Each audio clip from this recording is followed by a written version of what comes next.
Hey guys, tonight we begin with a man whose idea of divine genius involved public orgies and making senators watch. Emperor Gaius Julius Caesar Augustus Germanicus, better known as Caligula, the most chaotic Roman emperor to ever mix religion, power, and very poor impulse control. So before you get comfortable, take a moment to like the video and subscribe, but only if you genuinely enjoy what I do here. And let me know in the comments where you're tuning in from, and what time it is for you. It's always fascinating to see who's joining us from around the world. In Rome, the worst thing that can happen isn't being invisible, it's being noticed. Especially by the people who collect humans the way others collect marble busts. You're minding your own business, probably polishing something that belongs to someone richer than you, when a man in uniform stops you mid-task. He looks you over the way a tax collector looks at a ledger.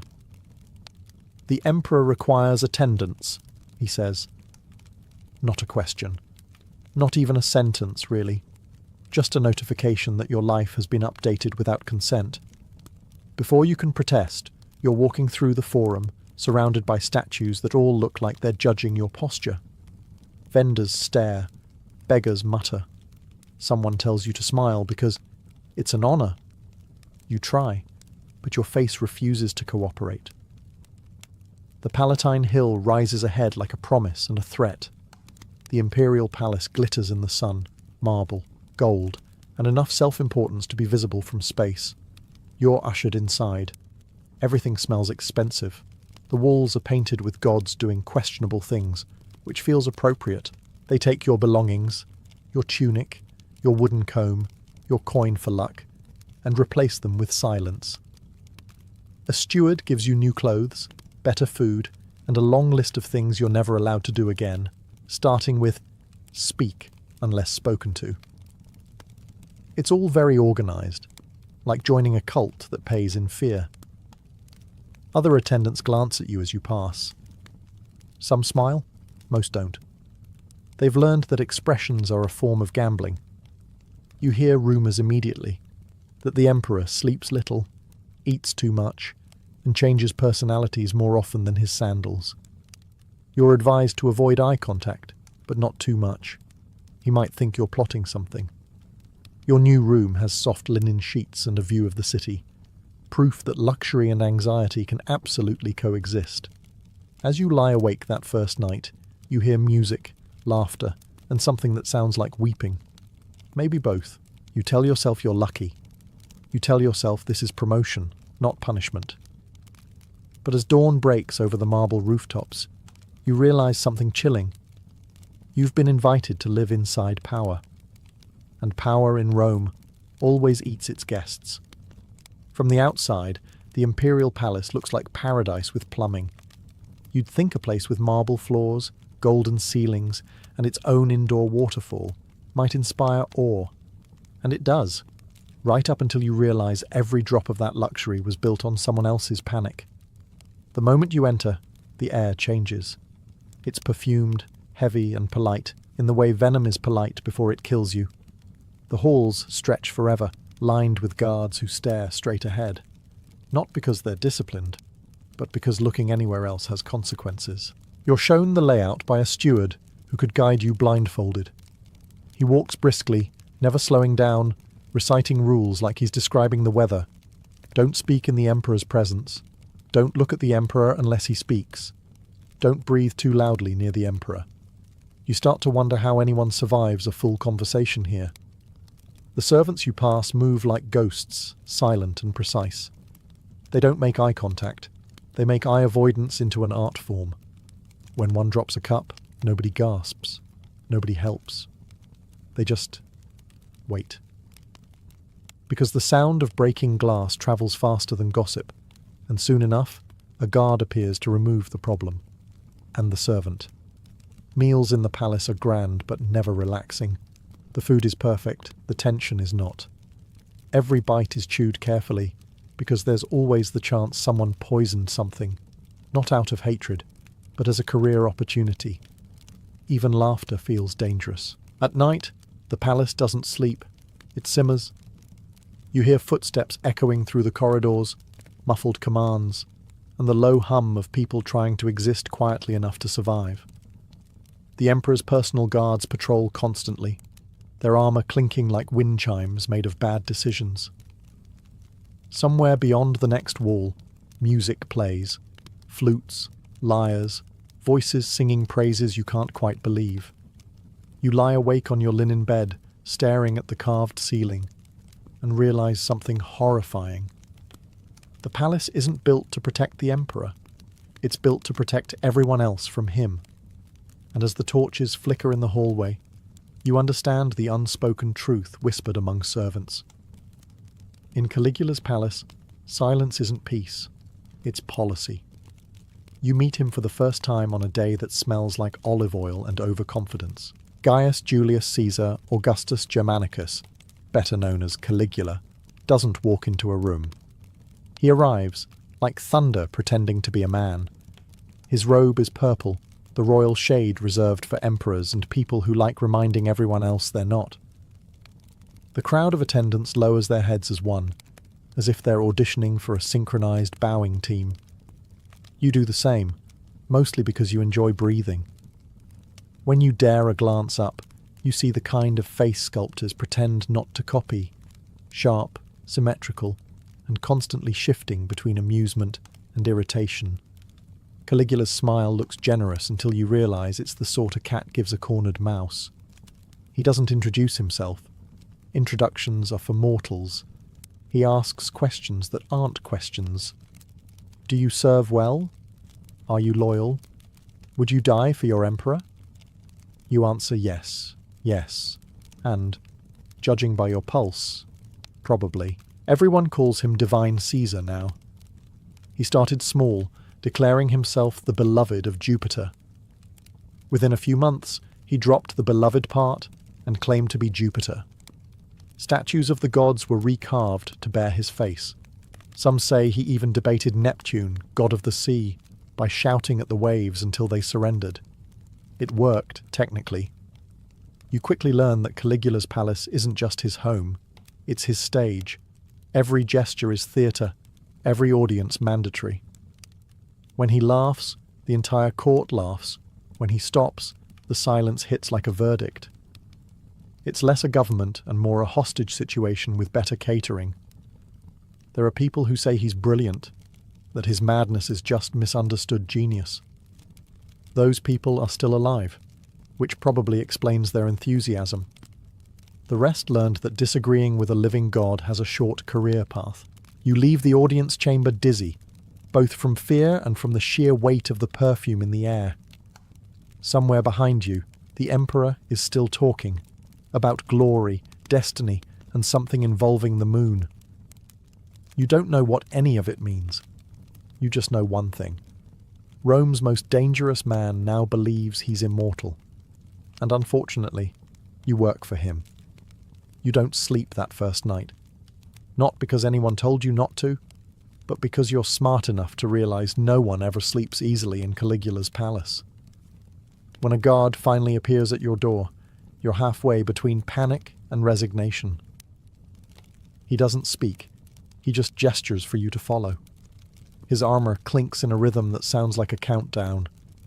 You're led through hallways so polished they reflect torchlight like liquid gold, or like something waiting to catch fire.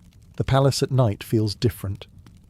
The chatter is gone, the musicians silent, the marble echoing with only footsteps and whispers.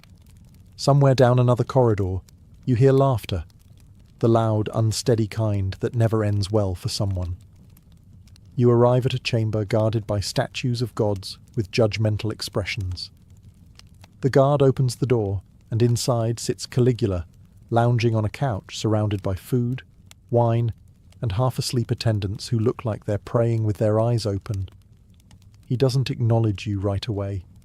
He's busy telling a story to no one in particular about how he once talked to the moon, and it agreed he was divine. No one laughs. They've all heard this story before. When he finally looks at you, it's like standing too close to lightning.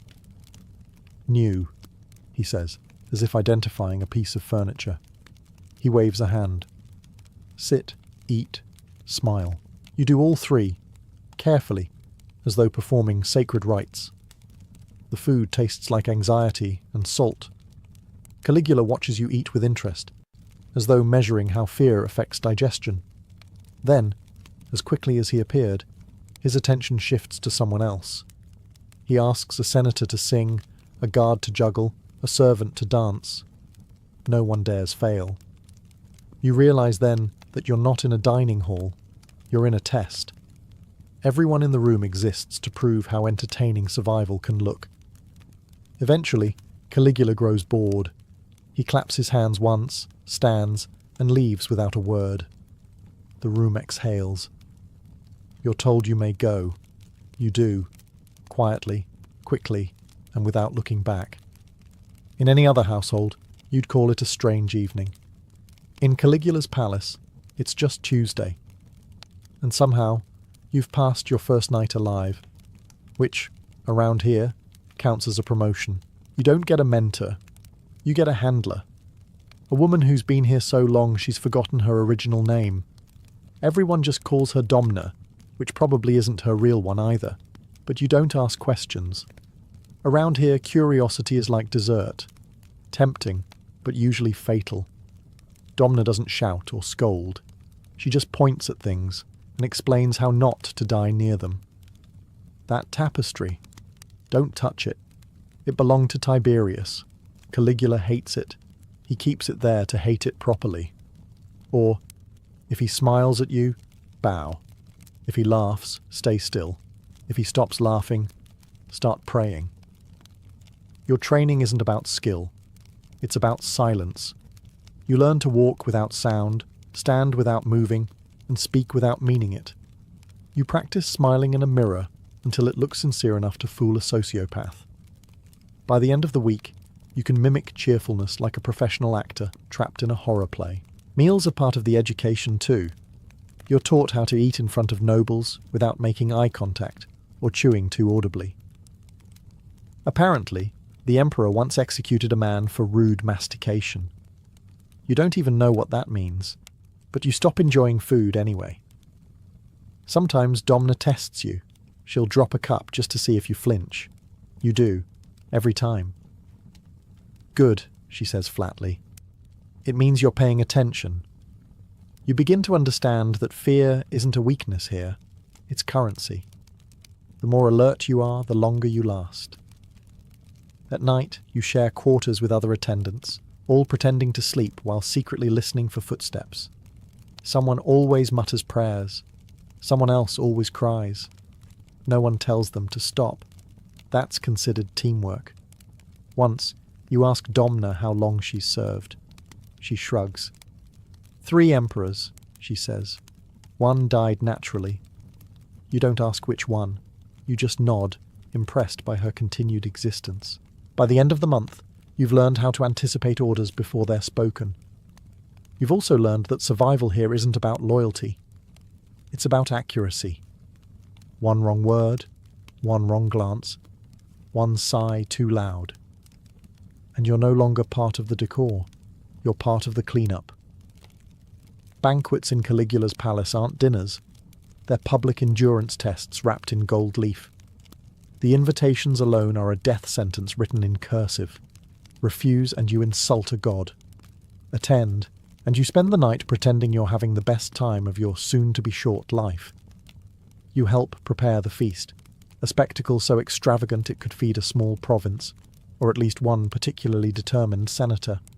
Tables groan under roasted peacocks, gilded grapes, and seafood hauled in from 3 seas, just to die expensively. The wine never stops flowing, though no one dares drink enough to forget where they are. The guests arrive in togas so heavy with embroidery they could double as armour. Senators, generals, poets, and a few people who have no idea why they were invited, all lined up like sacrifices disguised as social climbers. You move silently among them, pouring wine, refilling plates, and avoiding direct eye contact with anyone who looks powerful enough to ruin you for blinking incorrectly. Then, the emperor enters. The room stiffens.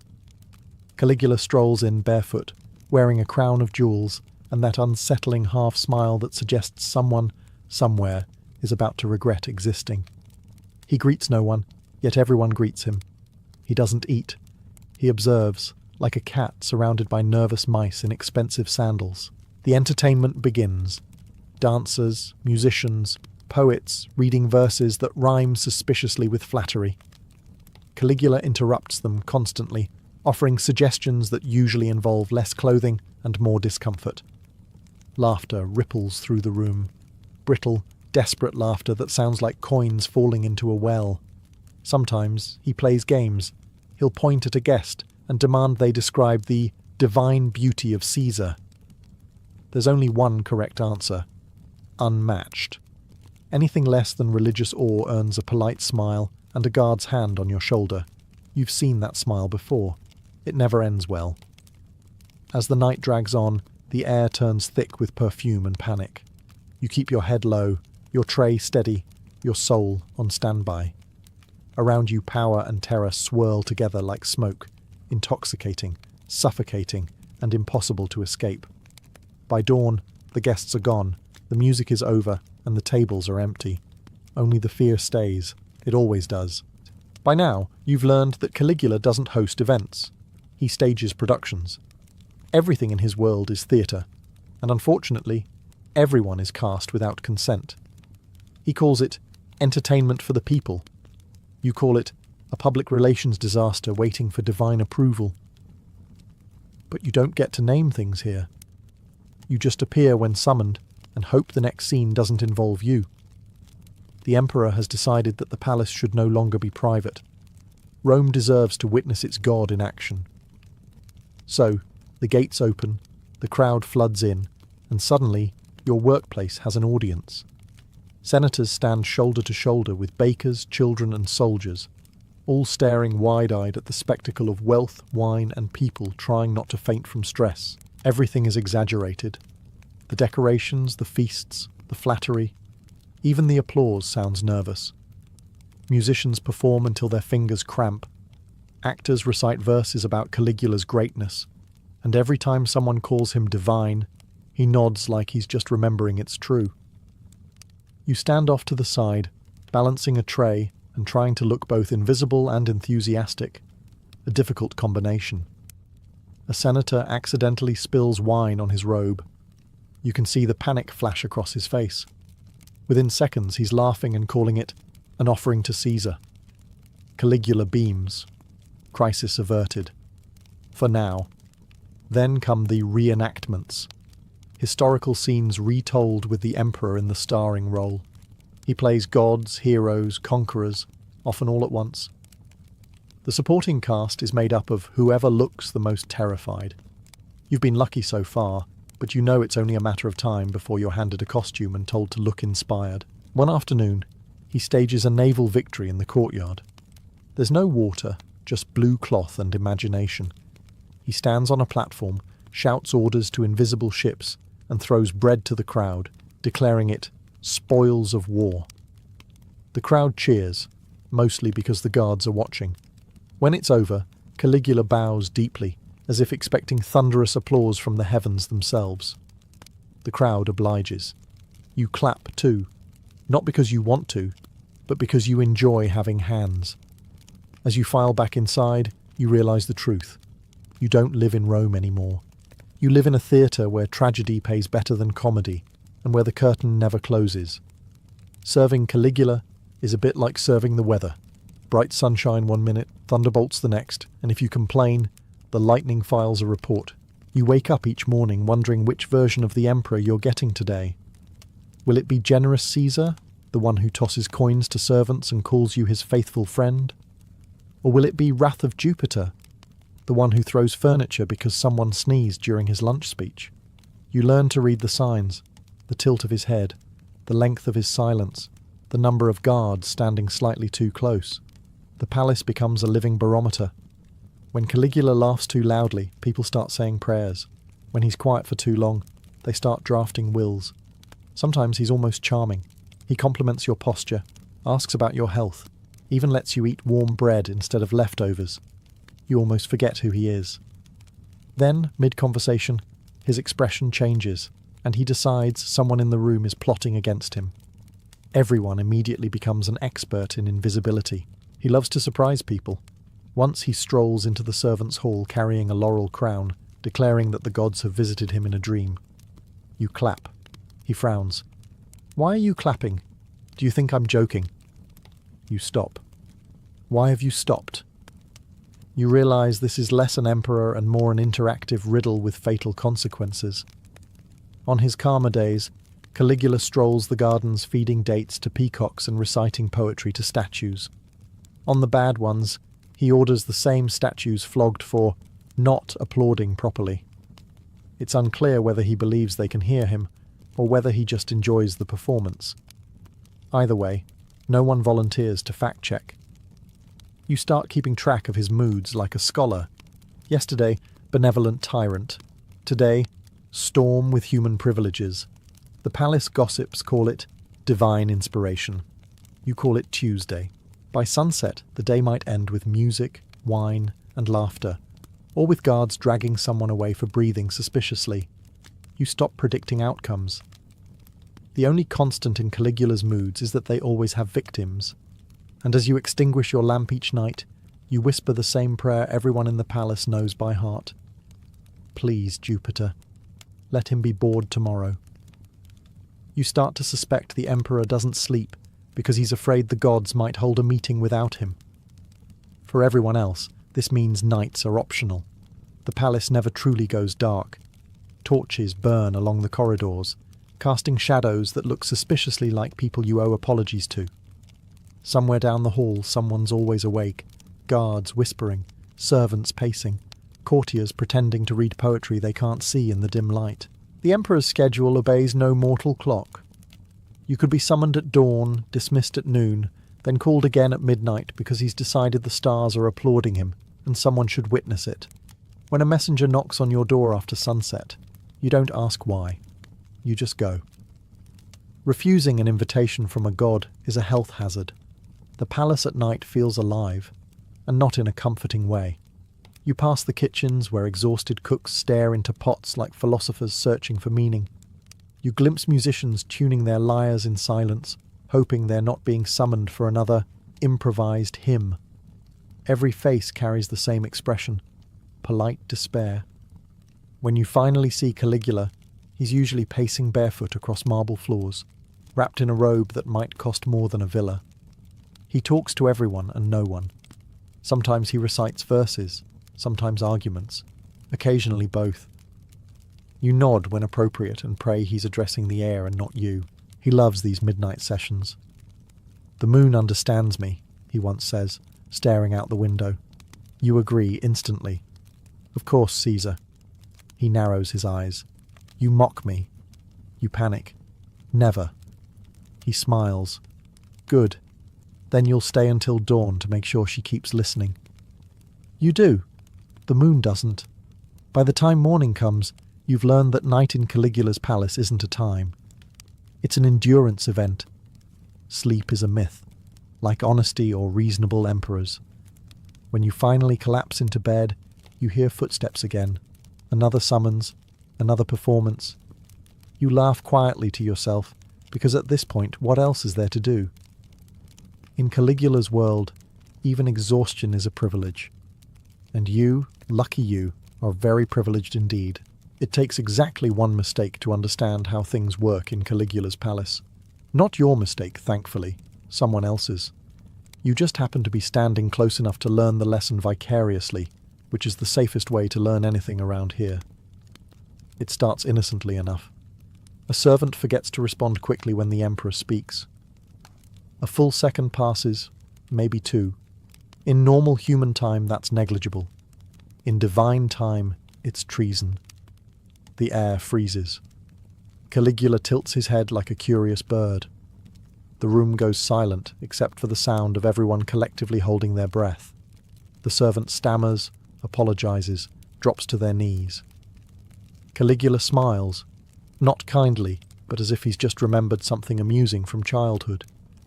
Then, in the same calm tone one might use to order bread, he tells a guard to remove the hesitation. No one moves for a heartbeat. Then they do. You don't look. You don't need to. The message is clear. Hesitation equals rebellion. Speech equals risk. Breathing is tolerated, for now. After that, the rules feel much simpler. When Caligula laughs, you laugh. When he cries, you cry. When he stares into space, you stare too, in case the space is looking back. You become fluent in survival. Every nod, bow and word rehearsed like lines from a tragedy you didn't audition for. Punishments vary depending on his mood. Sometimes it's public humiliation, sometimes banishment, sometimes a stern lecture about loyalty to divinity, which is somehow worse. You begin to notice that fear is the palace's true architecture, not marble, not gold, but pure, efficient anxiety. One evening, Caligula catches a senator yawning during dinner. The room stops breathing. The emperor asks him gently, "Am I boring you?" The senator insists no.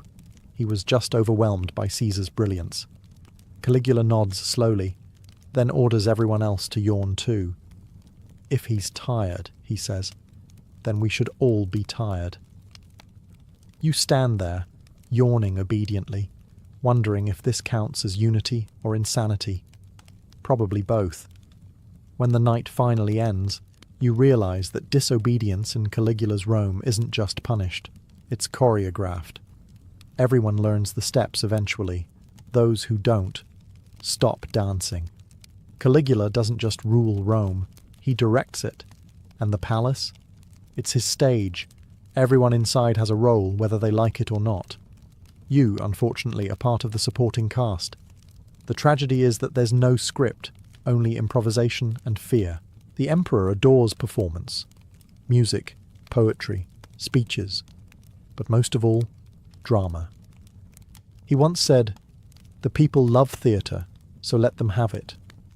He forgot to mention that his favourite plays are unscripted, and the actors are real. You witness one of his productions firsthand. The atrium is transformed into a makeshift theatre. Cushions for nobles, torches for mood lighting, and a platform where servants like you are told to recreate the glory of Rome. There's no rehearsal. There's no direction. Just Caligula sitting front row, smiling like an artist who knows chaos is art. The show begins. Someone recites a poem. Someone else pretends to be a general giving orders to invisible soldiers. Then Caligula interrupts, waving his hand. "Too dull," he declares. "Let's make it realistic." He starts assigning parts. Senators as soldiers, servants as enemies, and a few unfortunate souls as traitors. You quickly understand the rule. Realism means suffering, and applause is mandatory. The audience laughs nervously. A senator trips over his own robe. The crowd roars with exaggerated joy. Caligula beams, convinced he's created the next great Roman masterpiece. You stand there, frozen in the torchlight, hoping your turn never comes. When it does, he points to you. "Be a messenger of the gods," he says. You nod, though you have no idea what that means. "Deliver the message," he commands. You improvise something vague about destiny and Rome's greatness. He claps. You survive. Afterward, the nobles cheer. The emperor calls it a triumph of art and divine imagination. You call it Tuesday night. The torches burn low, and the scent of fear lingers longer than the wine. When the audience finally leaves, the servants clean the floor in silence. One mutters, "He should charge admission." Another replies, "He already does. We just pay in nerves." You don't laugh. You're too busy memorizing every rule of his theatre. Because in Caligula's Rome, survival is the performance, and the show never ends. By now, Caligula has stopped pretending to be merely emperor. Mortals, after all, have limits. And limits are something he's been allergic to since birth. One morning, he wakes up and decides he's divine. Not metaphorically, not symbolically, literally. The transition happens smoothly, like a bad policy no one dares question. Priests begin their mornings by saluting his statue. Courtiers sprinkle compliments like holy water. You learn to refer to him not as Caesar, but as our Lord of all things, including the weather. Temples once dedicated to Jupiter are redecorated with Caligula's face, which is awkward since Jupiter's beard was more flattering. Sculptors work through the night, chiseling divine cheekbones under strict supervision. If a statue doesn't capture his essence, the sculptor gets reassigned to non-creative duties. Nobody asks what those are. You're forced to attend ceremonies in his honour. The rituals are confusing, mostly because they're invented on the spot. Caligula stands on an altar surrounded by incense, declaring himself equal to the stars. Someone faints. He takes it as worship. He also begins communicating directly with the gods. Or so he claims. Sometimes he talks to the moon, other nights to his reflection. You've seen him lecture a column for interrupting. The column took it well. At meals, he demands to be treated as a celestial being. Guests must praise the divine flavour of his bread or risk divine consequences. Once, he declares that anyone eating beside him should also consume gold leaf to purify the soul. You chew your portion carefully, trying not to chip a tooth on your spirituality. The Senate, naturally, agrees with everything. They draft decrees confirming his immortality, mostly to avoid testing it themselves. You begin to suspect that divinity, in Rome, is less about faith and more about self-confidence with excellent branding. Still, the transformation changes the palace. Everything becomes ceremonial, sacred, and slightly ridiculous. Even daily greetings start sounding like hymns. You whisper, "Good morning," and someone corrects you. It's blessed dawn under Caesar's eternal light. You nod solemnly, because in Caligula's empire, irony is illegal and enthusiasm is survival. And as you kneel before a man in sandals who thinks he controls the sun, you realize the truth. He doesn't act like a god because he's mad. He acts like a god because no one remembers what sanity looks like anymore. By now, the palace doesn't feel like a building. It feels like a rumour you can walk through. The marble gleams, the fountains sing, the statues stare heroically into the distance. But beneath the shine, there's something rotten humming in the walls. Fear. Real, old-fashioned Roman fear. You can sense it in the way people move. Courtiers glide instead of walking, as if sudden motion might attract divine attention. Senators whisper in corners, inventing new ways to sound loyal without accidentally saying anything meaningful. Even the guards have developed a kind of polite invisibility. You start to think that in Caligula's palace, invisibility isn't just useful. It's an art form. You've learned to listen more than you speak. The gossip here isn't casual. It's intelligence work. One wrong word can travel faster than plague. A compliment can be mistaken for sarcasm. Silence can be mistaken for plotting. You perfect a new conversational style, the nod and smile. It means nothing, which makes it perfectly safe. Everyone is pretending all the time. The senators pretend to respect him, the generals pretend to obey him, and Caligula pretends not to notice that everyone's pretending. It's an exhausting circle of performance, but the alternative involves considerably more swords. The palace feels heavier every day. The laughter sounds forced, the music off-key, and even the gold looks tired. You can't remember when anyone last spoke freely. The walls themselves seem to listen. Rumour has it the emperor had listening holes carved behind frescoes so he could eavesdrop.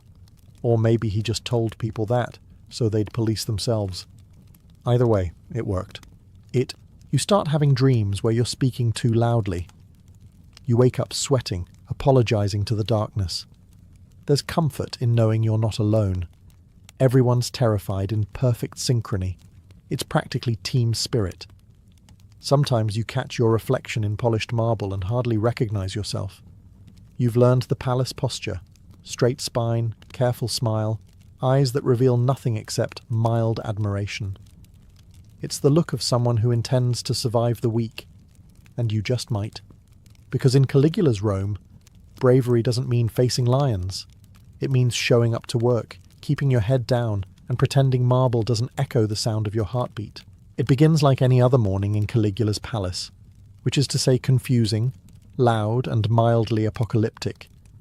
The emperor is in high spirits, which usually means low survival odds for everyone else. You're polishing something shiny, pretending to look busy, when the rumour starts sliding through the corridors like spilled wine. The emperor's been attacked. At first, no one believes it. Caligula, attacked? Impossible. Gods don't get attacked. They get worshipped, flattered, and occasionally questioned, briefly, before being replaced. You assume it's another of his tests, one of those theatrical stunts he enjoys so much. But then you notice the silence. Real silence. The kind that doesn't happen in Rome unless something enormous has gone wrong. You follow the hush down the hallway, where guards are standing awkwardly. Too still, too pale. The scent of iron hangs in the air. The great marble corridor that once echoed with orders and laughter now echoes with nothing at all. Someone whispers, "It's true. The god bleeds." And suddenly, Rome changes. You catch glimpses through doorways, shattered cups, crimson footprints, a robe abandoned like a fallen flag. The Praetorian guards, his own protectors, are the ones who did it. They say 30 blades struck him, but rumour always exaggerates. Either way, divinity didn't help. It turns out gods look surprisingly mortal when stabbed enough times. The senators don't cheer, not yet. They just look at one another like gamblers realizing the house finally lost.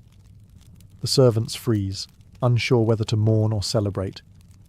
You stand there, still holding a silver tray, thinking, so that's it. That's how empires change. Not with thunder, but with quiet footsteps and bad planning. The chaos builds fast. Orders fly through the palace, some to burn evidence, others to protect it. Everyone tries to remember which side they were on this morning. You try to remember if you've ever said anything flattering enough to qualify as loyal. Probably not. You pass one of his golden statues on the way out. Its face looks serene, as if still expecting applause. You almost feel sorry for it. For the first time, Rome's most feared man is silent. And in that silence, you realize something strange. The palace finally feels human again. The morning after Caligula's death feels wrong. Not because he's gone, but because the world is still here. The sun rises, the fountains still run, and the palace smells of incense and panic. You'd expected trumpets, thunder, or divine retribution. Instead, there's just an awkward, collective silence, the kind that happens when everyone realizes they've accidentally survived. The guards are gone, the senators are whispering, and the servants are pretending to clean while carefully not looking at the blood being scrubbed from the marble. For the first time, you can breathe, and it feels suspicious. You half expect him to walk around the corner, grinning, declaring the entire assassination a morality play. You'd even applaud, out of habit, but he doesn't. The god is dead, and what's left is paperwork. The palace, once the loudest place in Rome, has gone strangely still. The torches burn low, the laughter is gone, even the statues look relieved. Some slaves run, others freeze, unsure if freedom is a trap. You stand in the courtyard, the morning light reflecting off gold tiles, and wonder what to do with yourself now that no one is telling you what to fear. Outside the palace, Rome is already rewriting the story. Some call him a monster, others a misunderstood genius, and a few quietly ask if they can have their stolen villas back. History, you realize, is less about truth and more about timing, and Caligula ran out of both. You find Domna, the woman who trained you to survive this madness, packing her few belongings into a cloth bundle. "It's over," you say. She doesn't look up. "Nothing's over," she replies. "Rome just changes the name of the fear." She's right, of course. Freedom in Rome doesn't mean safety. It means uncertainty with better scenery. Still, you step outside the palace gates for the first time in months, and the sunlight feels different. Lighter. Real. You're not free from the empire, but you're free from its cruelest god. You turn back once, looking at the marble monument that consumed so many lives. It's beautiful, horrifying, and quiet. For the first time, truly quiet. And in that silence you realize you've survived history. In Florence, power did not rise from cathedrals or council halls. It began in the bedroom. The Medici, masters of both money and manipulation, understood something far deeper than economics. Desire was the most reliable currency in the world. Long before they ruled Tuscany, they ruled whispers. They knew that a scandal, properly controlled, could elevate a name faster than any banker's ledger or papal blessing. And within the perfumed chambers of Palazzo Medici, love, lust, and ambition merged into one unstoppable force. Cosimo de' Medici, the dynasty's founding patriarch, cultivated respect in public and influence in private. To the church, he was a pious benefactor. To Florence, a shrewd financier.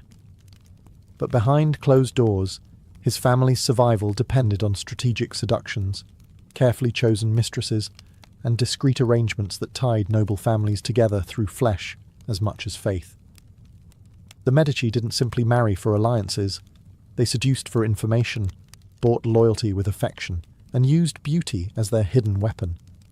By the time Lorenzo the Magnificent inherited this legacy, Florence itself had become a theatre of passion.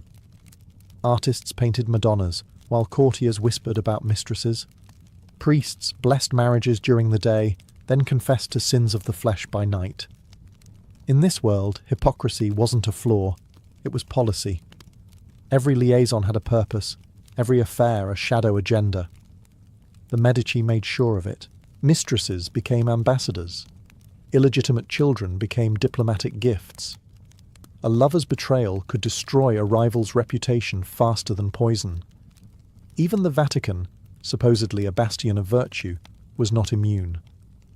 The Medici courted cardinals with the same skill they used to seduce duchesses. Florence's moralists condemned them from the pulpit, yet those same preachers dined on Medici gold and secretly envied their influence. The city's gossip mills turned their escapades into legend.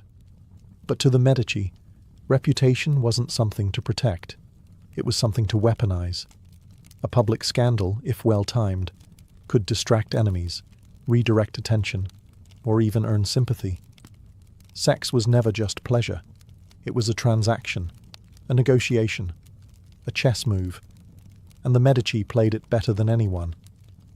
In Florence, where beauty and power were inseparable, the bedroom became the true throne room of the Renaissance. When Lorenzo de' Medici married Clarice Orsini in 1469, Florence expected a union of virtue and grace, a pious noblewoman from Rome, bound to its most brilliant patron. But behind the carefully staged wedding feast and the golden procession through the city, the truth was far more strategic. Lorenzo hadn't married for love, he married for leverage.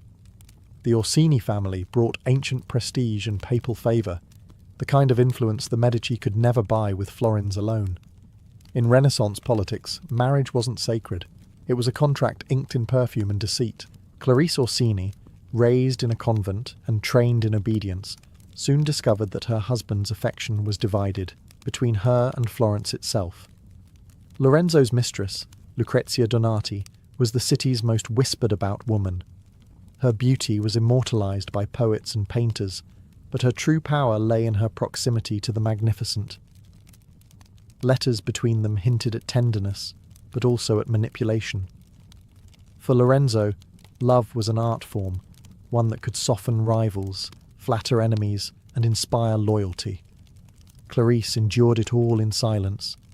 In public, she played the devoted wife, hosting religious feasts and shielding the family's image of virtue. Behind the scenes, she wielded her own quiet power, writing letters to Rome, currying favour with bishops, and ensuring the Medici name remained respectable even when her husband's desires strayed. Her restraint, her piety, became another Medici weapon. While Lorenzo seduced Florence, Clarice seduced the church. Their household reflected this duality, half monastery, half masquerade. Priests dined alongside poets, nuns whispered confessions to courtesans. The walls of Palazzo Medici echoed with madrigals, debates, and secrets. Florence adored Lorenzo's charisma, but trusted Clarice's morality. Together, they formed a paradox the city couldn't look away from: the magnificent sinner and the sanctified wife. When foreign ambassadors came to dine, they weren't just observing Renaissance hospitality, they were watching theatre. Lorenzo's charm disarmed, Clarice's composure reassured, and both concealed the cracks in the Medici facade. Their marriage wasn't just a union, it was performance politics. And every touch, every smile, every carefully staged scandal served a purpose. In the Medici world, love was never blind.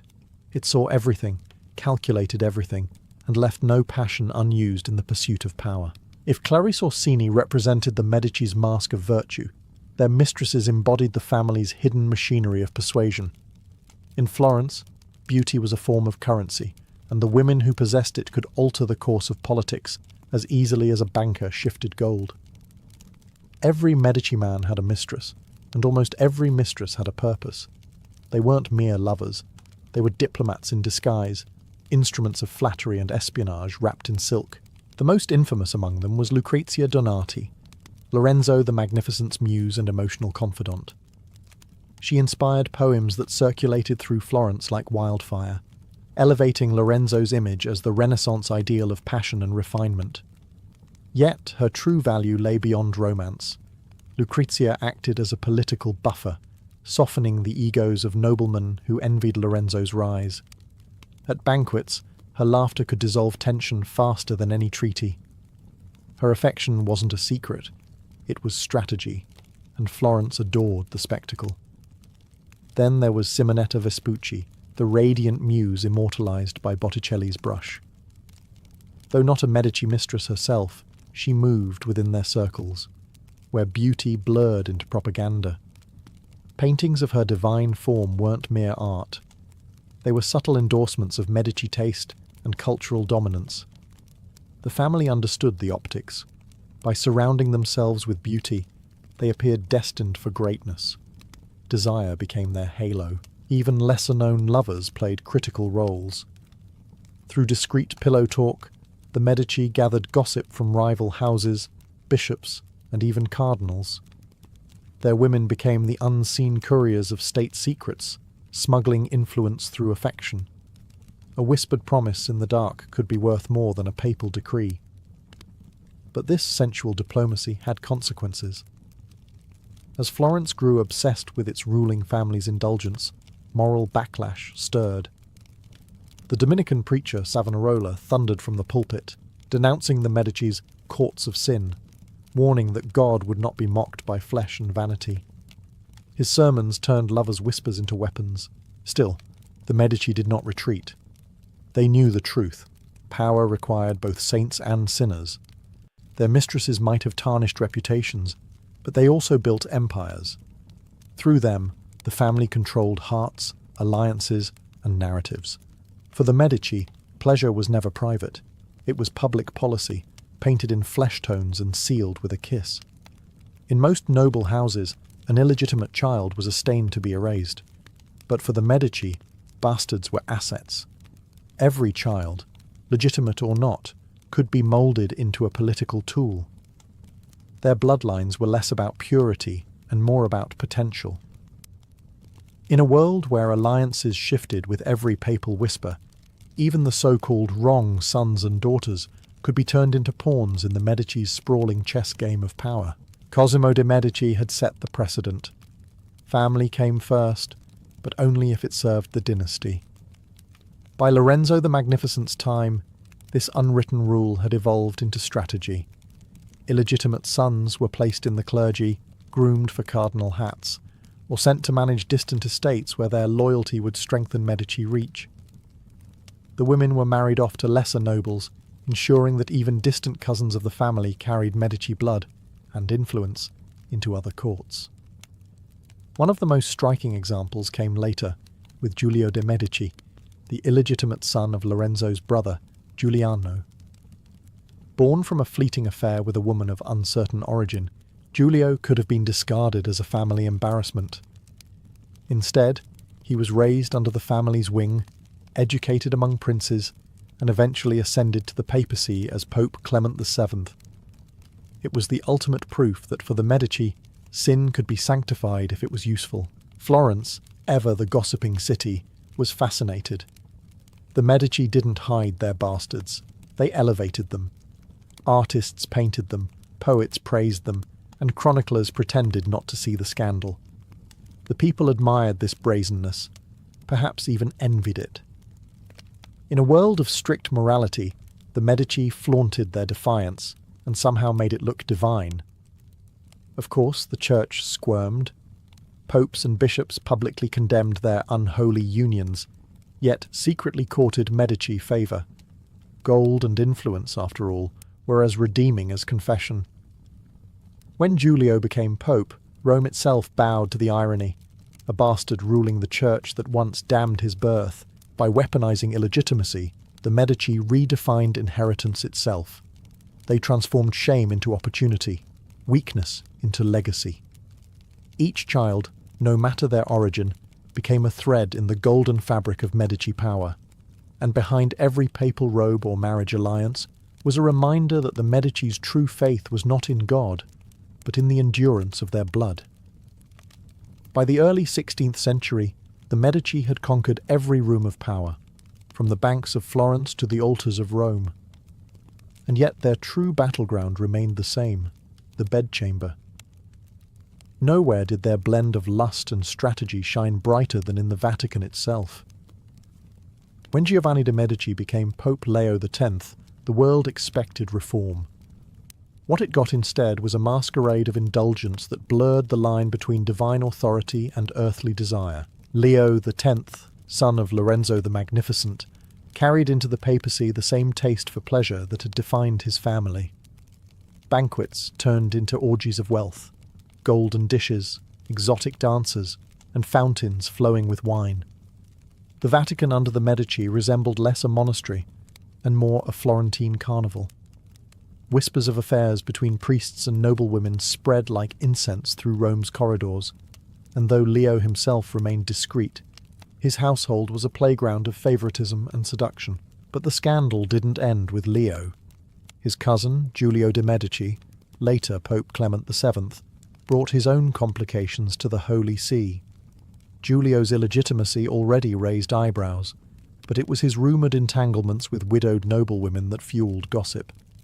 Rome, ever hungry for hypocrisy, delighted in the irony of bastards wearing papal robes while preaching chastity. The Medici had turned sin into sacrament, transforming their family's sensual history into a divine right to rule. Even the papal appointments carried the fingerprints of seduction. Courtiers whispered that certain cardinals owed their red hats not to piety, but to the pillow talk of well-placed mistresses who whispered the Medici name into the right ears. Power, influence, and flesh had become indistinguishable. Outside Rome, reformers fumed. Martin Luther called the Medici popes brothel keepers in holy garb, fueling the Protestant fire. Yet within Italy, their charisma was unshakable. Artists like Raphael and Michelangelo thrived under their patronage, immortalizing their splendor in fresco and marble. The irony was perfect. Beauty sanctified corruption. The Medici didn't just blur the boundary between sacred and profane. They erased it. Their reign proved that even in the heart of Christendom, the truest confessions of power were whispered not in prayer but in passion. At the Medici court, power wasn't displayed through crowns or swords. It shimmered through satin gowns, jewelled hairpins, and the soft laughter of courtesans. Florence under Medici rule had become a living theatre of temptation, where politics and pleasure performed on the same stage. Every banquet, every dance, every carefully timed smile had meaning. And no one understood this delicate choreography better than the courtiers and courtesans, who revolved around the family like planets around the sun. In the salons of Palazzo Pitti and the gardens of Boboli, courtesans became instruments of persuasion. They gathered secrets from drunk nobles, softened hard bargains, and flattered the egos of men twice their age. Some were artists in disguise, women who composed sonnets and discussed philosophy while simultaneously spying for their Medici patrons. Beauty was their weapon, and discretion their armour. They were the invisible thread stitching together Florence's alliances. Among the most notable was Tullia d'Aragona, a poet and intellectual courtesan whose conversations could charm scholars and scandalize priests.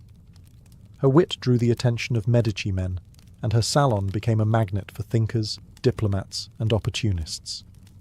To the Medici, such women weren't threats, they were tools. Each could sway a decision, shape a rumour, or disarm an enemy over a cup of sweet wine. Male courtiers were no less complicit.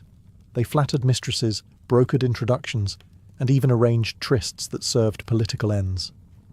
Behind every diplomatic success lay a trail of flirtations and favours. A whisper in a bedroom could change the fate of entire provinces. The Medici turned social grace into governance, proving that charm could be as lethal as steel, but the cost of this gilded seduction was high.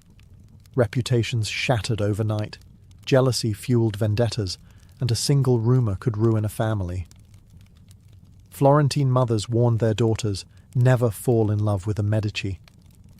Yet many did, because to be chosen by one meant a brief taste of immortality.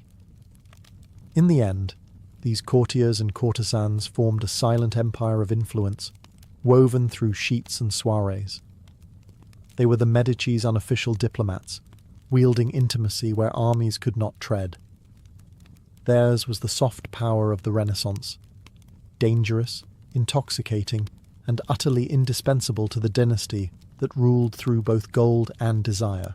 For the Medici, reputation was a weapon sharper than any dagger. Florence's crowded streets buzzed with gossip, and every rumour, true or false, had the potential to crown or crush a dynasty. The Medici mastered this invisible battlefield, manipulating public perception as skillfully as they managed their banks. To them, scandal wasn't a problem to avoid, it was a tool to control. Lorenzo the Magnificent had taught his heirs that image meant survival. The family's reputation as patrons of the arts and defenders of the faith acted as a smokescreen for their private debauchery.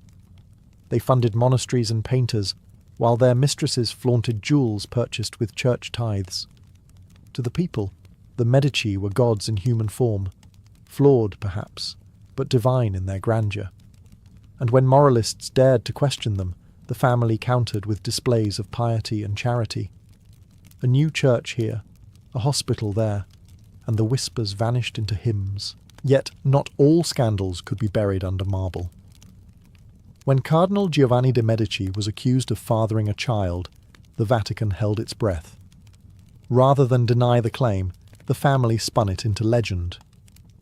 Even the holiest men, their allies said, cannot resist the fire of Florence. What could have been ruin turned into myth, a tale of virility mistaken for sin. This manipulation of narrative became an art form. The Medici controlled poets, painters and chroniclers, commissioning works that portrayed them as noble, merciful, and chosen by God. Their portraits radiated restraint, even when their lives reeked of excess. Florence's artists didn't just decorate their walls, they sculpted their reputations. Botticelli, Michelangelo, and Ghirlandaio transformed their clients' sins into symbols of grace. But reputation was a double-edged sword. When moral fury finally found its voice in the preacher Savonarola, the Medici's illusion cracked. He thundered against their courts of lust and the satanic pomp of false princes. The people listened. Bonfires consumed paintings, perfumes, and poetry. Everything that once glorified Medici sensuality. For the first time, the family realized that control over reputation was never absolute. They had ruled through beauty, desire, and spectacle. But Florence's love was fickle. The same crowd that once adored their elegance could, with equal passion, condemn it. And so, the Medici learned a bitter truth. In a city built on image, the most dangerous sin was being seen too clearly. By the late Renaissance, the Medici had perfected a skill no army could match, turning love itself into a weapon of diplomacy. Every kiss, every marriage, every discreet affair was calculated for advantage. In their world, affection was never private. It was political currency. Florence might have been ruled from the Palazzo Pitti, but its fate was often decided in bedchambers draped with velvet and secrets. Catherine de' Medici, perhaps the family's greatest political prodigy, carried this philosophy to France. Married to King Henry II, she arrived in Paris as an Italian outsider, mocked for her accent and her modest dowry. But Catherine was a Medici. She knew that power was rarely inherited. It was seduced. While her husband's heart belonged to his mistress, Diane de Poitiers, Catherine played a longer game. She endured humiliation with a smile, biding her time, studying her rivals. When Henry died, Catherine's patience paid off. As Queen Mother, she wielded power through her sons, her daughters, and a network of calculated marriages. She turned her children into political arrows, marrying them into the ruling houses of Spain, Austria, and the German principalities. Her daughter, Marguerite de Valois, became infamous for her beauty and her lovers. But every one of those relationships fed Catherine's web of influence. Even scandal served her purpose. France whispered her name with fear and fascination, and that was enough. The Medici understood that emotional loyalty could achieve what treaties could not. A mistress might charm a general into hesitation. A marriage might silence a rival faction. A love affair might buy months of peace. Their diplomacy was carnal, subtle, and brilliantly effective. In Florence, too, the same game continued. Marriages were arranged not for romance, but for leverage. Daughters became dowry bearers, sons became seducers, and every liaison was recorded like an entry in the family ledger. Even heartbreak was valuable, if it could be turned into sympathy or legend. Where other dynasties built fortresses, the Medici built relationships, delicate, seductive, and binding. They understood that passion could rule men more absolutely than law or faith. For them, diplomacy was not conducted at a table of parchment and quills, but whispered in the dark between lovers who mistook desire for destiny. And in that confusion, the Medici always won. By the end of their reign, the Medici had rewritten the meaning of power in Europe. They proved that politics was not confined to the battlefield or the throne room. It pulsed through bedrooms, salons, and confessionals. Their scandals became their signatures, their lovers, their legacies. Even when their wealth began to wane, the myth of their sensual genius endured. No other dynasty had so effectively transformed human weakness, lust, vanity, ambition, into a governing philosophy. Florence itself had become their reflection. Beautiful, contradictory, and morally flexible. Churches stood beside brothels financed by Medici gold. Painters captured angels while sleeping with their patrons' muses. The city that once judged its rulers now lived by their rules, where sin was sophistication and reputation was art. The Medici didn't just rule Florence, they seduced it. Catherine de' Medici's descendants spread this legacy across Europe, turning royal courts into theatres of intrigue. Her granddaughters and nieces, each bearing the blood of Florence, continued the family's art of influence through marriage and manipulation. In France, they mastered courtly love as politics.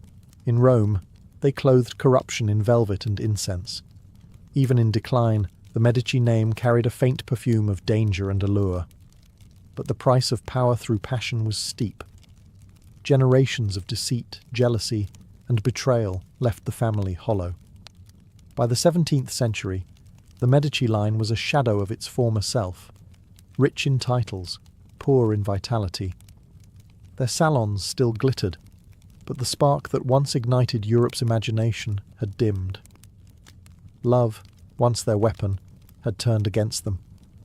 The family became trapped in its own myth, enslaved by the very seductions that had built its empire, and yet, centuries later, their influence lingers.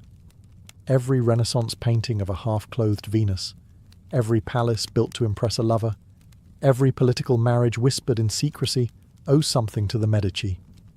They taught Europe that the body could be as powerful as the sword, that desire could govern nations, and that image could outlive morality. In the end, their true legacy wasn't their art or their fortune. It was their understanding of humanity. They saw that beneath every crown and robe beats the same heart, ambitious, restless, and ruled by desire. And that, perhaps, was the most dangerous truth the Medici ever revealed. In the glittering courts of medieval Europe, pets were far more than companions. They were social statements. To own a creature that served no practical purpose was to announce one's power, wealth, and refinement. Where peasants kept oxen for ploughing and cats for pest control, nobles surrounded themselves with animals bred purely for beauty, loyalty, or exotic allure. A nobleman's hound, a lady's lapdog, or a parrot from distant islands wasn't simply loved. It was paraded, painted, and often pampered like royalty itself. The noble household was alive with fur, feathers, and the echoes of pride. Greyhounds, lean and regal, were the favourite companions of kings and knights alike. Their speed symbolised nobility's own ambition, swift, elegant, untouchable. They dined on bread soaked in milk, slept on velvet cushions, and wore collars of silver and enamel. To see a lord without his hound was as strange as to see him without his sword. These dogs were living emblems of aristocracy, trained not only for the hunt, but to display grace beside their masters in portraits and feasts. For noble women, smaller dogs were the fashion of affection. Italian greyhounds, spaniels, and toy breeds nestled in silken laps, and appeared in love poems as symbols of fidelity and tenderness. When a lady wept, her dog was allowed to share her tears. When she died, her portrait often included the same faithful creature resting beside her tomb. In a society that prized control and appearance, these animals were one of the few acceptable outlets for genuine emotion. Beyond dogs, the rare and exotic defined elite tastes. Monkeys arrived from Africa and parrots from the Levant, carried along trade routes that only the rich could afford. They fascinated the medieval imagination. A monkey in a jewelled harness could amuse guests or scandalise priests who saw in its mimicry a reflection of human sin. Meanwhile, cats, often maligned by superstition, found safe haven in monasteries and noble libraries, where they guarded manuscripts from mice. Even they, in some households, wore tiny bells to signify ownership and status. In the medieval mind, to command the loyalty of beasts was to mirror divine order itself. The nobility saw their pets as reflections of heaven's hierarchy, obedient, elegant, and entirely devoted to those born to rule. Among all the creatures that graced the halls of medieval nobility, none held a higher rank than the greyhound. Sleek, swift, and impossibly elegant, it was not merely a hunting dog, it was a symbol of lineage. To the medieval mind, the greyhound embodied every quality a noble should possess: loyalty, courage, restraint, and grace. The saying went, "Gentlemen are known by their hawks, their horses, and their hounds." And no hound spoke louder of refinement than this one. Hunting was the theatre of nobility, and the greyhound was its star. These dogs were bred for the chase, not the kill. Their purpose was not to tear flesh, but to run with breathtaking speed, their bodies stretched like arrows across the fields. A nobleman would ride out at dawn, his retinue behind him, with his greyhounds running before the horses, each motion a display of wealth and discipline. The kill itself was secondary. The spectacle of control, coordination, and breeding was what truly mattered. But the greyhound's prestige extended far beyond the hunt. They followed their masters into halls, chapels, and even courts. Monarchs were painted with greyhounds at their feet, their lean forms a silent testament to nobility and virtue. The dog's loyalty became metaphorical, knighthood embodied in fur. It was said that a greyhound would starve beside its master's grave rather than seek a new hand to feed it. In life and in death, the dog's devotion mirrored the chivalric ideals of service and faithfulness. Sumptuous care reflected their elevated status. They dined better than most peasants, fed roasted meats, white bread, and cream. Their collars were embroidered with pearls and silver thread, often bearing the family crest. It was not uncommon for a noblewoman to commission a miniature portrait of her favourite greyhound, or to have its likeness carved into her tomb. Even religion gave the animal its due. In medieval bestiaries, Greyhounds were used as allegories for the soul's pursuit of righteousness, forever chasing the divine. To harm one was not merely an insult to a nobleman, it was a social crime, punishable by heavy fines or even imprisonment. To own a greyhound was to possess motion made noble, a living reminder that even in an age of swords and sanctity, elegance could still run on 4 legs.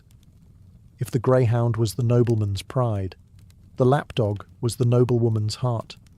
In castles scented with incense and lavender, these tiny creatures were more than companions. They were extensions of grace and gentility. Small enough to fit in a sleeve or rest on a cushion, they lived lives of luxury that rivaled their mistresses.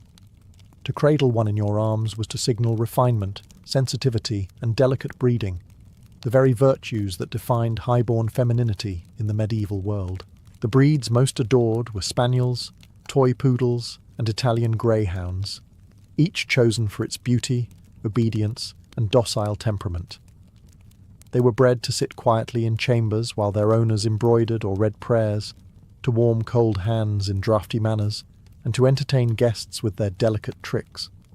Chroniclers noted that noblewomen even took them to bed to ward off chills.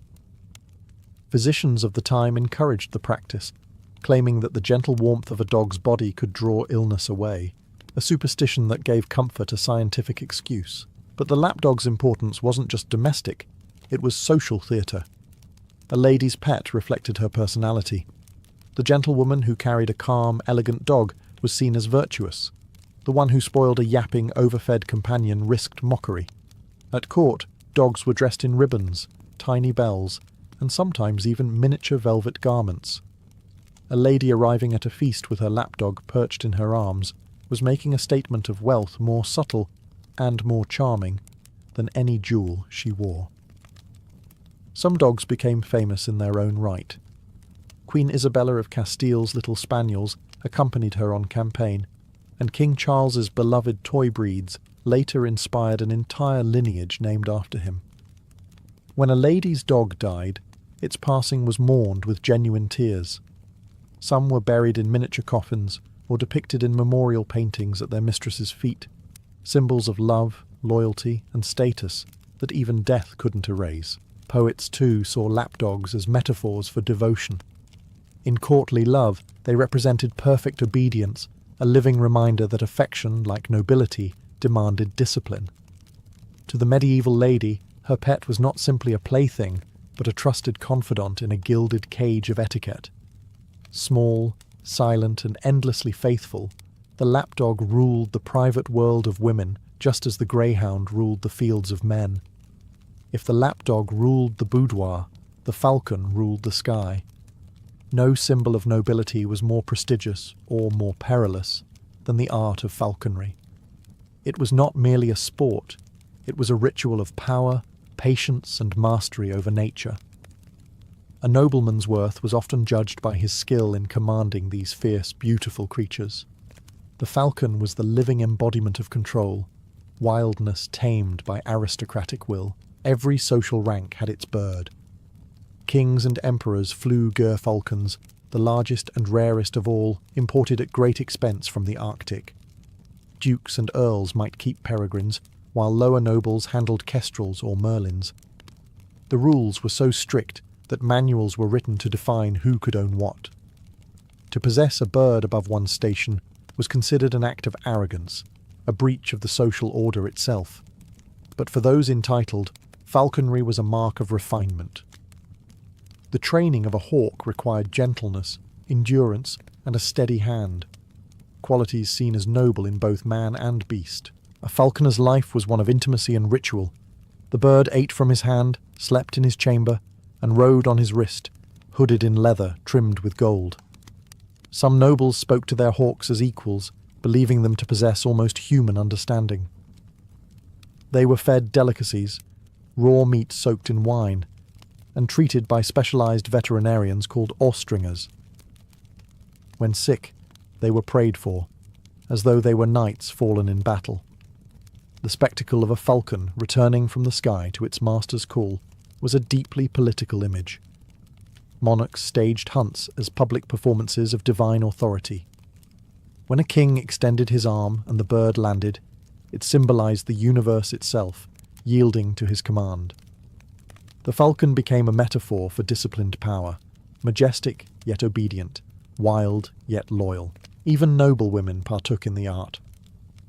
Queens and duchesses were often painted with small merlins on their wrists, proof that grace and dominance could coexist.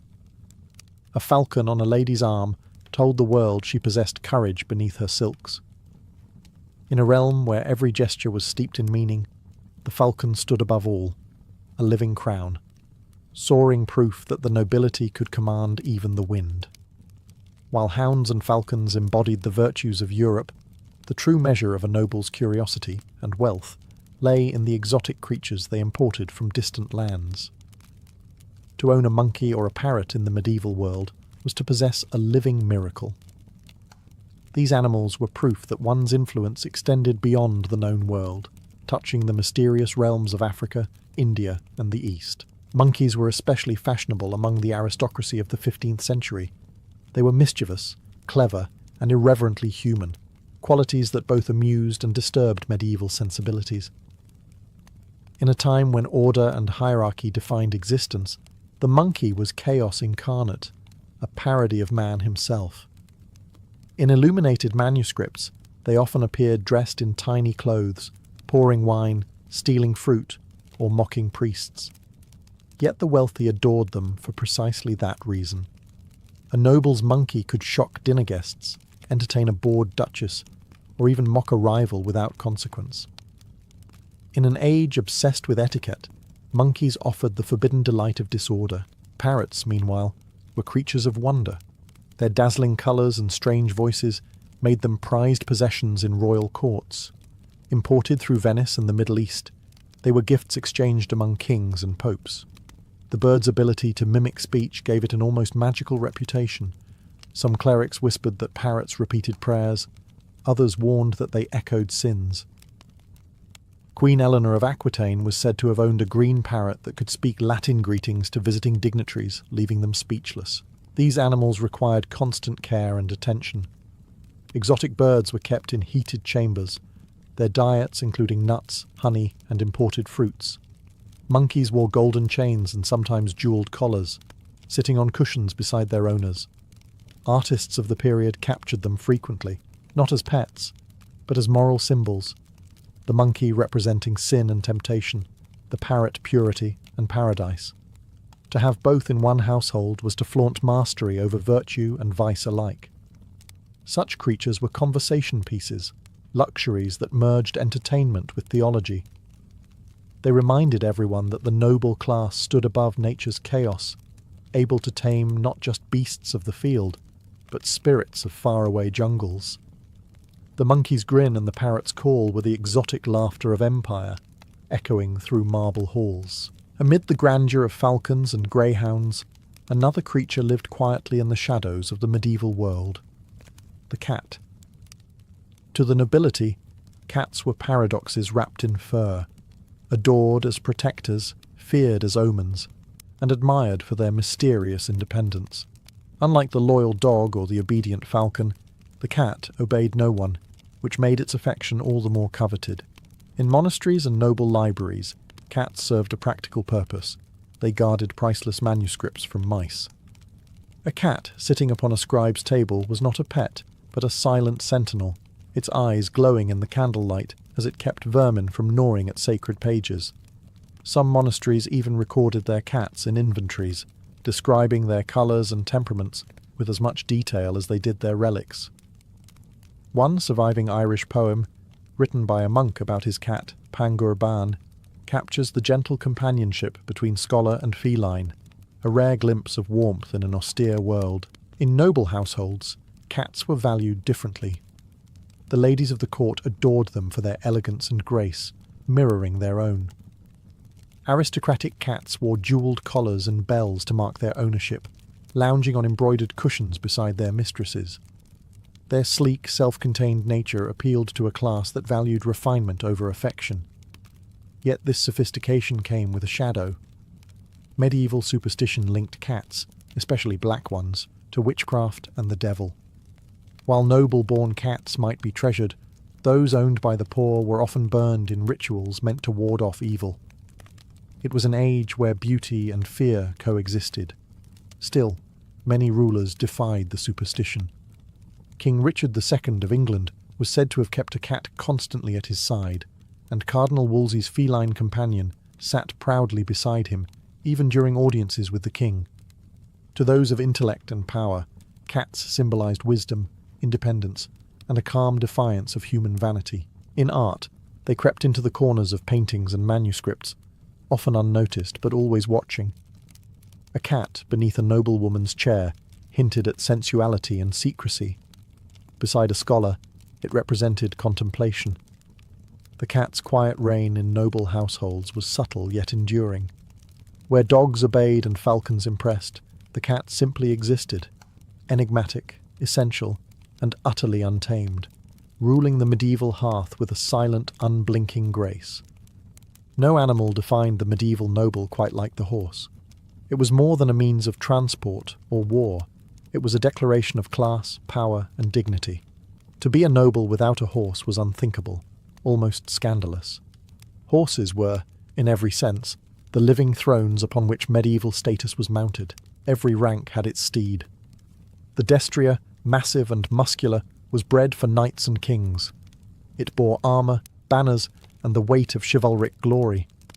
The courser, swift and agile, carried nobles to hunts and tournaments, while the palfrey, known for its smooth gait, was favoured by ladies for processions and pilgrimages.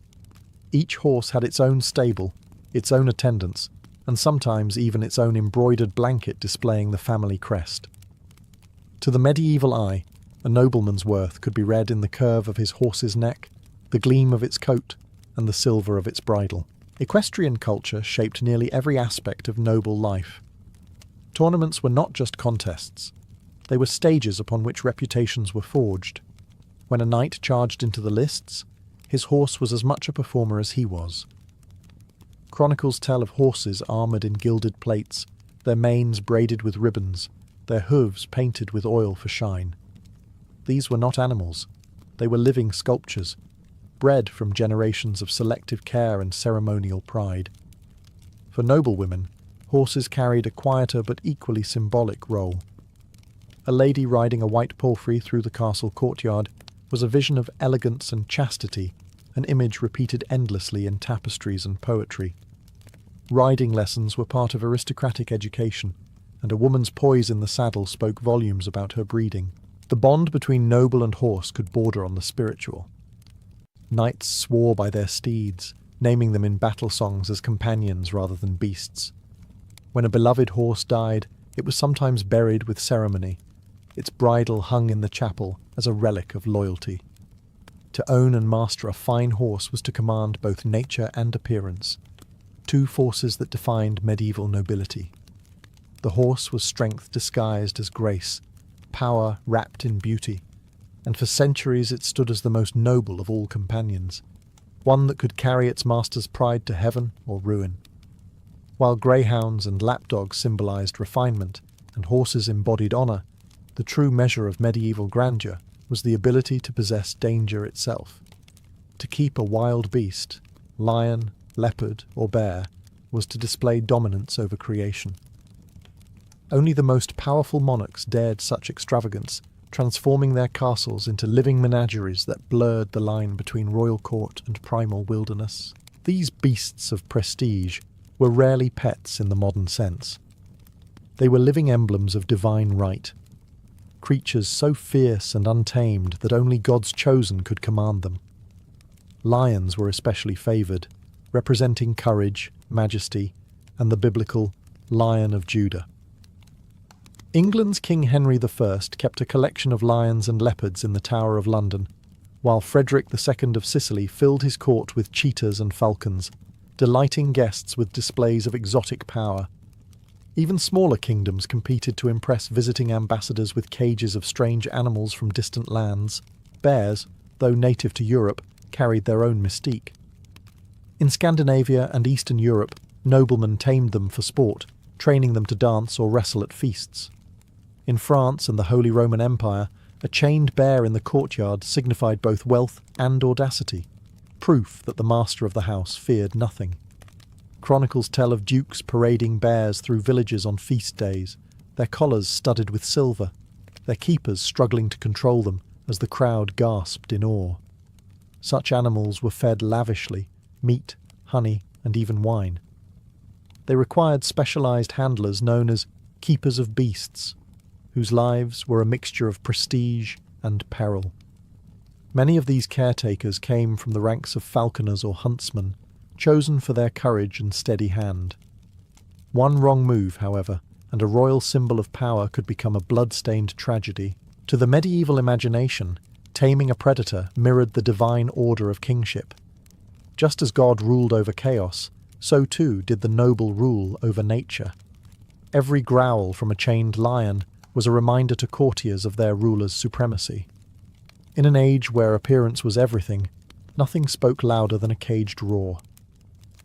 These beasts of prestige weren't companions. They were declarations, breathing testaments that the noble's dominion reached even into the heart of the wild. By the end of the Middle Ages, the noble household had become a miniature kingdom of creatures, each animal, from the smallest lapdog to the fiercest lion, serving a purpose beyond affection. Together, they painted a portrait of a society obsessed with hierarchy, symbolism, and control. The pets of the nobility were not just living decorations. They were reflections of the owners' souls, their ambitions, and their place in the divine order. A noble's relationship with animals revealed his philosophy of power. To command a horse was to demonstrate mastery over movement. To train a falcon was to harness freedom. To tame a lion was to challenge nature itself. Even in moments of tenderness, power lingered beneath the surface. Feeding a cat from one's table, or cradling a lapdog in silk, was as much a performance of mercy as affection. A statement that one could afford gentleness, because one already possessed authority. But these relationships also humanized their masters. The chronicles of kings and queens, filled with wars and betrayals, occasionally pause to note the quiet grief for a lost hound or the fondness for a favored parrot. Such moments remind us that even the most distant monarchs found solace in loyalty untainted by politics.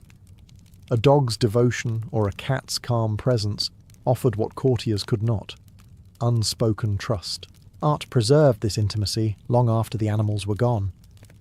Paintings, tapestries, and tomb sculptures show noble figures with their pets at their feet, symbols of fidelity, wisdom, or grace. In these images, the animals are not accessories but companions in eternity, bridging the human and the divine. As Europe entered the Renaissance, these traditions evolved. Pets became less about power and more about personality. The noble courts of Florence, Burgundy, and France turned affection into art, commissioning portraits of pampered animals alongside their owners. The medieval notion of dominion softened into something closer to partnership, yet the legacy endured. The jewelled collars, the royal kennels, the hooded falcons, all left their mark on how we understand status and companionship. In the end, the animals of the medieval nobility were more than pets. They were witnesses to a world where love, pride, and power lived side by side, and their silent loyalty outlasted even the empires of their masters. In the cold dawn before battle, the air was thick with smoke and silence. Edward of Woodstock, known to history as the Black Prince, sat astride his massive destrier, the beast's black mane rippling like a banner of war. The horse was as much a symbol as a weapon, towering, armoured, and bred for destruction. Together they made a silhouette that stirred both awe and fear, a knight and his living engine of war. To the soldiers who followed him, the Black Prince seemed almost fused with his steed, as if man and animal shared one heartbeat. Chroniclers described the pair as moving with the rhythm of thunder, and when they charged, enemies broke ranks at the sight alone. The destrier wasn't just transport, it was an extension of the prince's will, his fury, and his pride. In the 14th century, the knight's horse was his soul made flesh, carrying his honour into the storm of blades. Edward's destrier would have been a creature of immense power, standing nearly 16 hands high, muscles layered beneath gleaming barding of iron and leather. Its hooves struck like hammers, capable of shattering shields and trampling men into mud. In the chaos of battle, such a horse didn't panic. It charged into fire and screams without hesitation, trained to trust only the hands upon its reins. The bond between knight and steed was forged through years of training, not affection but mutual respect, discipline sealed in blood and sweat. At Crécy and Poitiers, the pair became legend. Witnesses claimed Edward's horse stood firm even when arrows darkened the sky, as if guided by something divine. When the prince dismounted to fight beside his men, the destrier waited motionless, a sentinel amidst the dying. That loyalty became part of his myth, the story of a beast that refused to flee even as men fell around it. For the Black Prince, war was theatre and his horse was the stage. Together, they embodied the ideal of chivalric might, beauty fused with terror. In an age when kings ruled by the sword, Edward ruled by the spectacle of it.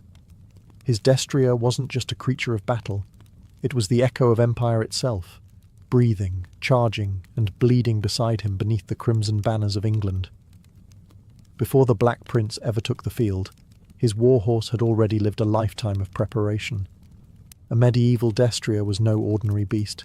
It was the product of bloodlines older than kingdoms, bred with scientific precision in royal and monastic stables.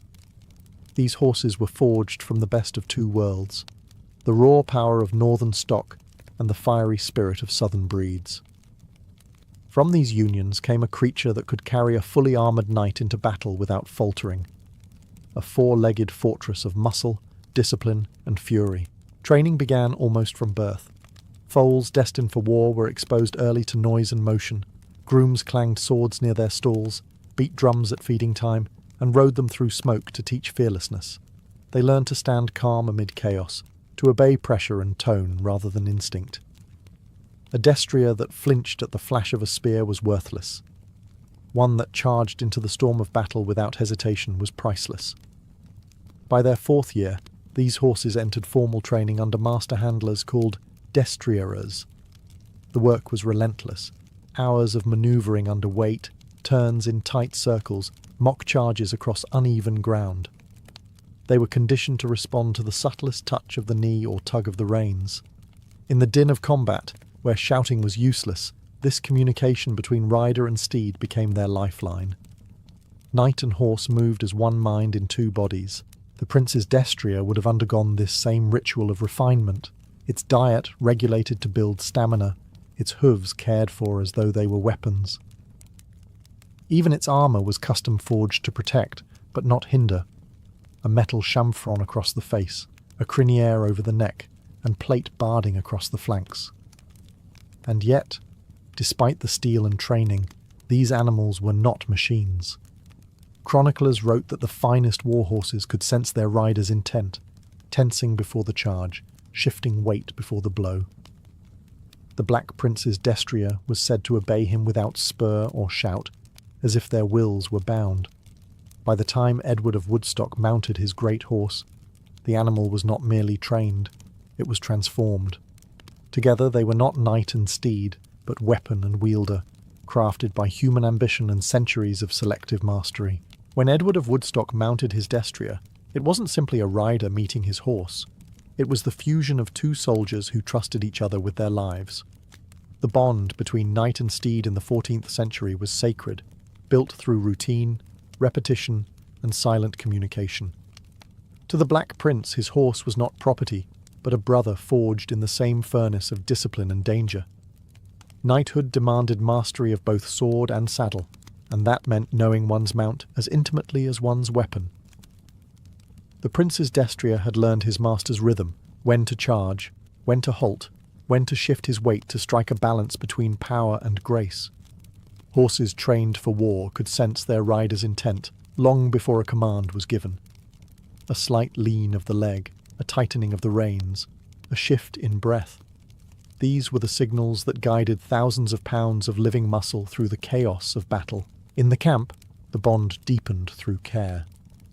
The Black Prince's attendants brushed and fed the horse daily, but it was Edward himself who often rode him in the early morning hours, practicing manoeuvres in silence. Chroniclers noted that he was tender with his steed, as a man with his friend. A rare glimpse of gentleness in a life built on steel and conquest. Before battle, knights were known to whisper prayers into their horses' ears, asking God to keep them both standing. The relationship went beyond sentiment.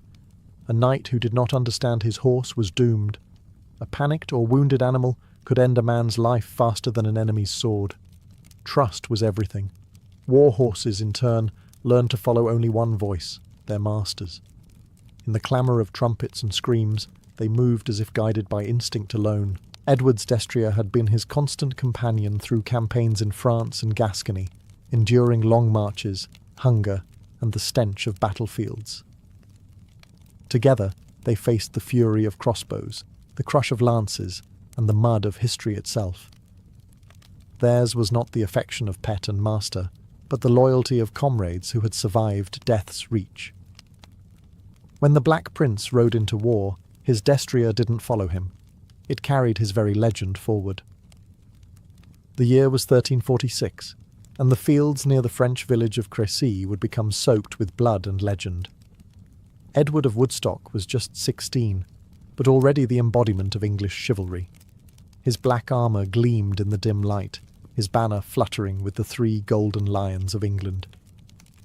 Beneath him stood his Warhorse, broad-chested, restless, armoured in iron and leather, its breath steaming like smoke from a forge. The two waited together at the crest of the hill, facing a French army 3 times their size. The Black Prince's destrier was no ordinary beast. It had been trained for this moment, when arrows darkened the sky, when drums and horns shattered silence, when men screamed and died in droves. Where lesser horses might bolt, the destrier stood firm, feeling its rider's calm through the reins. At the prince's signal, it surged forward, its iron-shod hooves tearing through the churned mud. The ground itself seemed to shake. Crécy was chaos, a storm of arrows, lances, and smoke. English longbowmen rained death from the hills, but when the French cavalry charged uphill, the Black Prince met them head-on. His destrier barreled into the enemy line, crashing through armour and flesh alike. The horse's momentum turned the prince's sword into an executioner's blade, cleaving men as easily as grass. The destrier reared, kicked, and trampled, its barding dented, its flanks splattered with blood, yet it never broke stride. Eyewitnesses later wrote that the prince fought most fiercely, and his horse did bear him bravely, though many struck at the beast. Twice the destrier was wounded, and twice it rallied, driven not by fear, but by faith in its rider. When the French knights surrounded them, Edward dismounted to fight on foot, his horse standing above him, snorting and stamping, guarding its master as though it understood the stakes. By nightfall, the battlefield was a graveyard. Thousands of French knights lay dead or dying. The Black Prince and his destrier stood among the survivors, their armour dented, their bodies soaked in mud and blood. It was the horse's endurance as much as Edward's courage that turned Crécy into legend. From that day, man and beast were spoken of together, symbols of English might, bound by iron, honour, and an unbreakable will. 10 years after Crécy, the Black Prince rode again, older, wiser, and even more feared.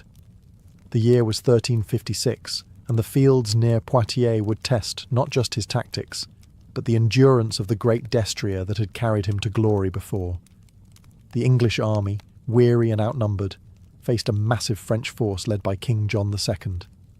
The air was thick with humidity and the smell of damp armour. Once again, the prince's black horse pawed at the ground, sensing what was coming. Edward's strategy relied on terrain. He positioned his men behind hedges and vineyards, forcing the French to fight uphill. His destrier stood beside him like a sentinel, armoured with metal plates that glinted through the mist. As trumpets sounded, the prince's calm voice carried through the line, "Steady, wait for them to come to us." Even the horse seemed to obey, breathing slow and deep, its nostrils flaring with anticipation.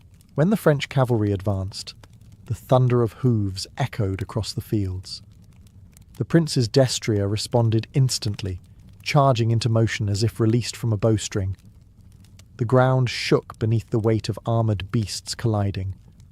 The Black Prince fought from horseback, cutting through chaos with terrifying precision, his sword arcs guided by the destrier's rhythm.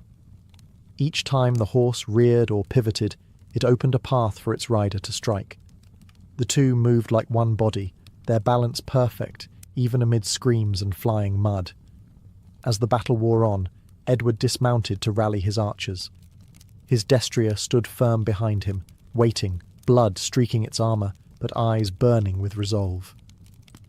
When the French king was finally captured, the prince approached on foot, resting a hand on the horse's flank. Chroniclers claimed he whispered a prayer of thanks, not just to God, but to the animal that had carried him through death once again.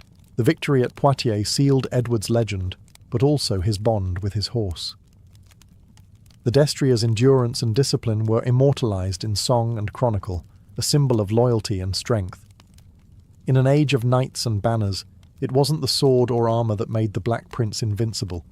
It was the living heart that galloped beside him through history. The destrier of the Black Prince was not a creature of the fields. It was a living weapon wrapped in steel.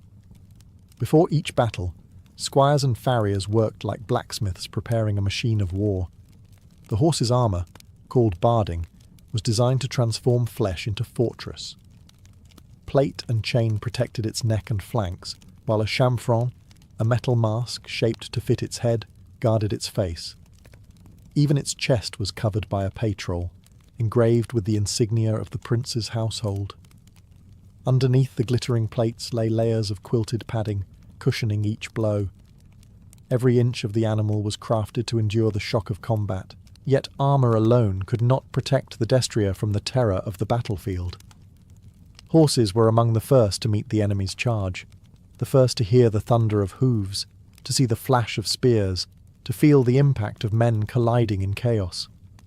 Only through years of conditioning could a destrier hold its ground. Many knights believed these horses possessed a kind of moral courage, a shared will to fight that reflected their masters' hearts. Chroniclers wrote that a good horse will stand as his knight stands, and die if his knight falls. The weight they carried was immense. A fully armed knight like Edward of Woodstock might weigh nearly 250 kilograms with armour and weapons. Add to that the destrier's own barding, and the total burden neared 1/2 a ton.